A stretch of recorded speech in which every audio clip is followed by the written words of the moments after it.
ஒன்றை மட்டும் இன்றைக்கு பார்க்கலாம். முதலாவது விசுவாசம் என்பதை குறித்து பார்க்கலாம். ஒரு நங்கூரம், விசுவாசம் என்கிற நங்கூரம்.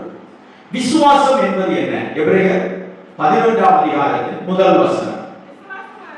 விசுவாசமானது நம்பப்படுகிறவைகளின் உறுதியும் காணப்படாதவைகளின் நிச்சயமாக இருக்கிறது. அதற்கு ஒரு பெஸ்ட் எக்ஸாம்பிள் என்னன்னா, இன்றைக்கு நம்ம விசுவாசிக்கிறோம் பரலோகம் ஒன்று உண்டு, அனைத்து தேவ பிள்ளைகள் பரிசுத்தவான்கள் பிரசவமான பரலோகம் உண்டு, பரலோகம் உண்டு, நித்திய ராஜ்யம் உண்டு, ஆயத்தப்படுங்க, பரலோகத்துக்கு ஆயத்தப்படுங்க, சொர்க்கத்துக்கு ஒன்று சொல்றாங்க. யாராவது பரலோகத்தை பார்த்தாங்களா?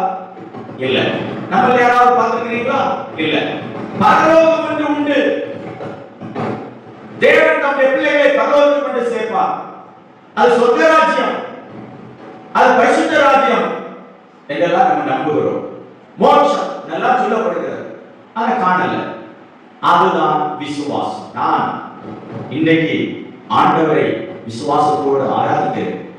ஒரு நாள் பரலோகத்தில் போவேன், முகமுகமாய் அவரை பார்ப்பேன், முகமுகமாய் பார்ப்பேன் என்கிற ஒரு விசுவாசம். நம்பப்படுகிறவைகளின் உறுதியும் காணப்படாதவைகளின் நிச்சயம்.